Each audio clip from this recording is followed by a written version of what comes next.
Sa last episode ay galing nga tayo ng Tanay at isa sa pinakamalagang gamit na pwede mong dalhin ay ang power station, lalo na sa mga lugar na walang kuryente. Malaking tulong ito dahil kaya mong paganahin kahit ang mga gamit mo sa bahay. In this episode ipapakilala ko sa inyo ang ating bagong gamit sa pagka-camping and at the same time gamit din natin dito sa bahay. Kaya tara, samahan niyo ako.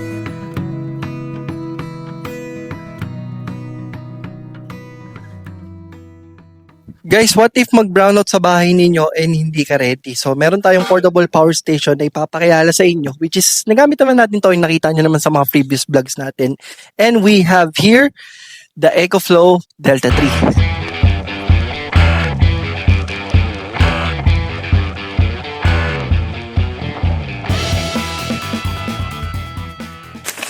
99% ng home appliances natin ay kayang paganahin ng EcoFlow Delta 3. Ang normal na power output naman niya is 1,800 watts. And meron din siyang X-Boost feature na ipapakita ko sa inyo mamaya na up to 2,400.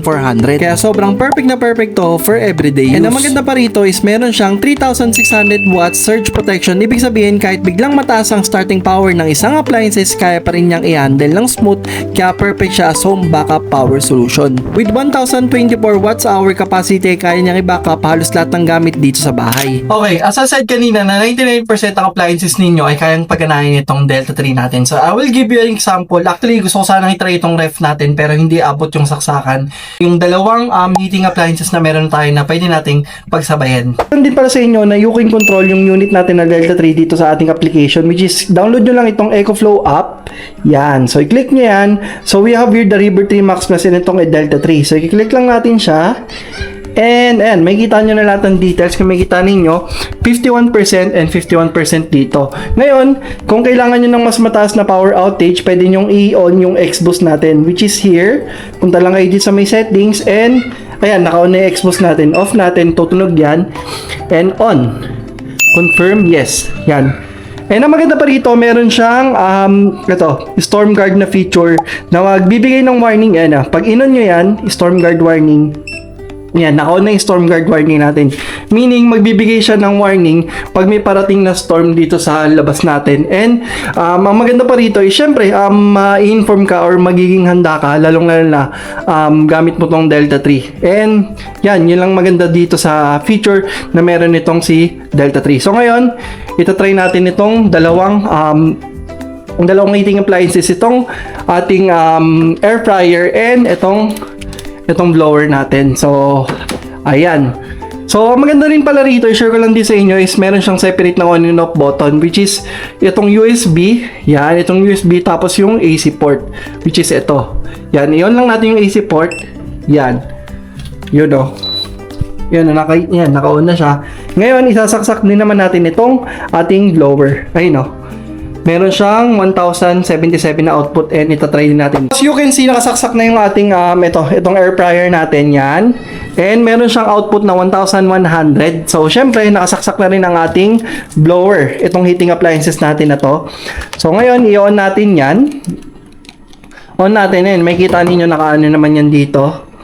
So, meron siyang 1,100 watts and meron siyang 25 minutes kasi 49% lang yung battery niya. So, ngayon, on naman natin to. Pwede natin pagsabayin yan. Ngayon, yun. Ayan, nakikita nyo. Ayan, narinig nyo. So, meron siyang 1,713 tapos 14 minutes dahil meron siyang 48 watts. So, dalawang heating appliances na pwede mong pagsabayin gamit ang ating EcoFlow Delta 3. So, yun ang maganda rito sa Delta 3 natin na 99% ng appliances ninyo ay kayang-kayang paganahin itong Delta 3.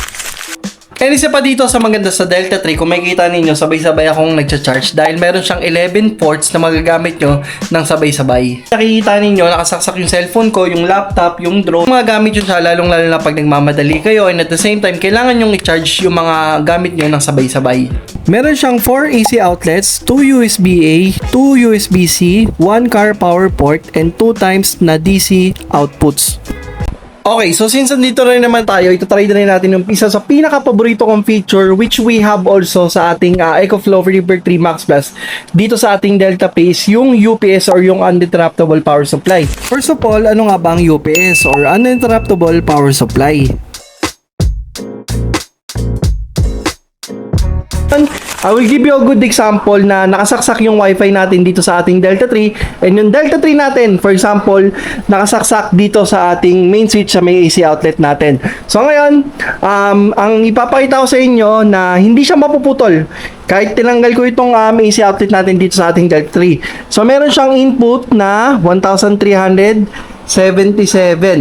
Then meron siyang output na 22 watts. So ayan, bali kasi nakasaksak din yung ating laptop eh.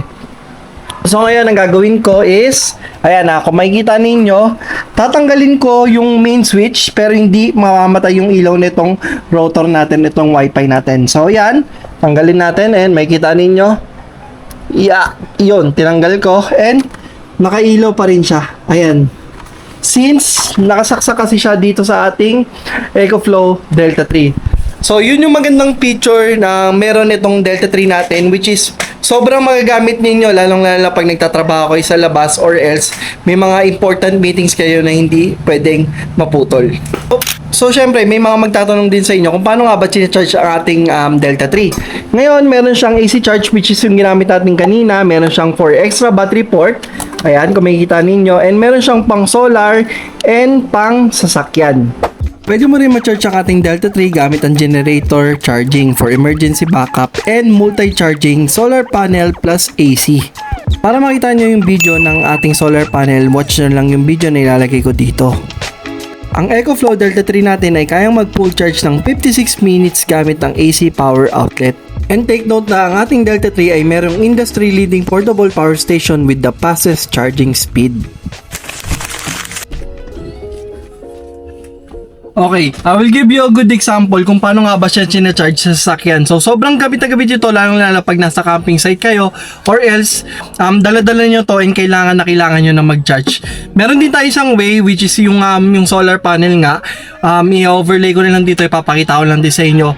And pwede nyo siyang mapanood doon sa previous vlog na ginawa din natin. So, ngayon, ipapakita natin kung paano nga ba siya nag-charge sa sasakyan using this wire. Yan, ito yung connector niya. Ngayon, isasaksak natin siya ngayon dito sa ating dito sa may solar dito sa may ating solar panel and yung car charging port nga natin. So yan, nakasaksak na yung wire, and then ang gagawin lang natin, napakasimple lang talaga, isasaksak din natin siya dito. Yun. Tapos yan, kung makikita ninyo, nakasaksak na siya, ipakita natin sa harap yung kung ilang percent yung pinapasok niya. Meron siyang input na 58 watts. Yan. Tapos yan, dito nakasaksak siya dito. Yun, no. Yun, kung nagmamadali kayo or else kailangan nyo nang i-charge itong EcoFlow Delta 3 natin, pwede siya dito sa may sasakyan. So, sobrang convenient niya kahit saan mo siya dalhin. Yun. You can also charge our Delta 3 using solar panel. Meron din siyang feature na multi-charge method. Kaya niyang pagsabihin ang solar at iba pang charging option. Pero mas pinaprioritize nito ang power sa may solar panel. Kaya magandang sulitin na rin to, lalo na ngayong may 99 discount promo tayo ngayon. Ang Delta 3 pala ay magaan lang siya na merong 12.5 kg compact din, parang microwave lang ang size, kaya sakto sa trunk o sa tabi ng upuan. Delta 3 pala ay kaya mag-power ng essentials mo for hours, pero kung kailangan mo pa ng mas mahabang runtime, pwede mo siyang i-upgrade with Delta 2, Delta 2 Max at Delta 3 Pro. Sa totoo lang, sobrang convenient magkaroon ng isang power station like this Delta 3 for outdoor and indoor use man. So for example, naka-work from home ka or naka-outdoor activity ka, magagamit nyo siya. So bibigyan ko kayo ng mga examples na pwede nyong gamitin ng ating Delta 3. Content creator guys, syempre mas gusto kong sabay-sabay na charge yung mga gadgets ko, lalong pag nagmamadali ako, and sobrang helpful yung ginawa nito ni Delta 3. So makikita ninyo guys is naka-charge lahat ng gadgets na meron tayo ng sabay-sabay. So ngayon pakita natin. So naka-charge dito ang ating cellphone, ang ating drone, remote, naka-charge dito ang ating laptop which is ginagamit natin ngayon, and yung wifi natin, ito yung wifi natin. So nakasaksak din ang ating electric fan dito sa ating Delta 3. And ngayon ipapakita ko sa inyo, we have 97% And magagamit siya ng 14.4 hours ng sabay-sabay. And ngayon, meron siyang output na 44 watts lang. So, ayan, makikita ninyo na sabay-sabay siyang nagcha-charge. And sobrang convenient siyang gamitin dahil kung makikita ninyo, hindi na kayo ma-hassle na mag-isa-isa pa ng charge dahil dito kay Delta 3 pwede siyang sabay-sabay. So for example naman, nandito naman tayo sa may kusina and may bisita kayo, so nagmamadali na kayo magluto and at the same time magpainit ng tubig. So we have here the water heater, rice cooker, and syempre ang favorite natin na air fryer. So gagamitin natin sila ng sabay-sabay using our Delta 3. So isasaksak lang natin sila, ayan. So saksak din natin itong ating air fryer. So ayan. As you can see, and tumunog naman na siya, air fryer natin. And lagay din natin itong ating rice cooker. So ayan. So nakasaksak na yung tatlo. As you can see, umiilaw siya. Umiilaw din tong rice cooker natin. Yan. And umaandar na rin itong water heater natin. So tatlong appliances na sabay-sabay. Meron tayong 95% and 2,160 na output. And meron siyang 24 minutes.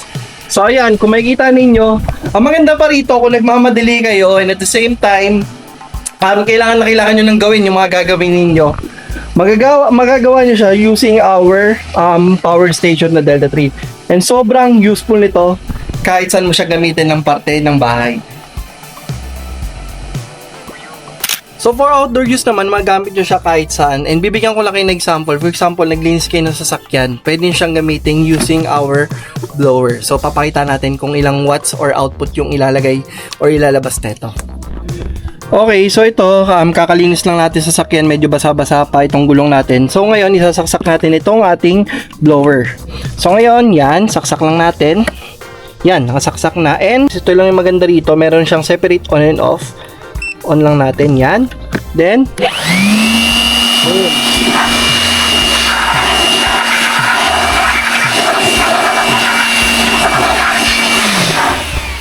So as you can see, pag inon natin, meron siyang 483 watts na output.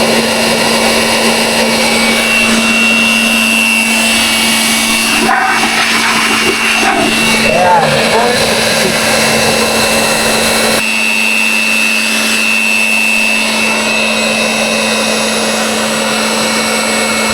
Para sa akin, good investment na rin tong si Delta 3, which is magamit mo siya ng almost 10 years of everyday use bago siya mag-drop into 80%. So, sobrang good investment ito. So, sobrang good siya for everyday use or else mahilig kayo mag-camping, mahilig kayo lumabas, or mahilig lang kayo magtipid ng kuryente. So, sobrang magagamit itong Delta 3 natin. Para sa mga mag-check out, naka-promo po wala tayo ngayon itong 99 na promo natin, which is pag bumili ka ng mga unit ng EcoFlow or Delta 3 natin, meron kang great discount and at the same time, meron kang free solar panel. And ang maganda pa dyan is meron kang extra na 5% off pag dito ka nag-checkout sa ating link dito sa description natin. And siguro dito ko rin tatapusin yung vlog and maraming salamat kung nakabot ka man dito and don't forget to comment, like, and subscribe kung nagustuhan mo yung mga gantong content.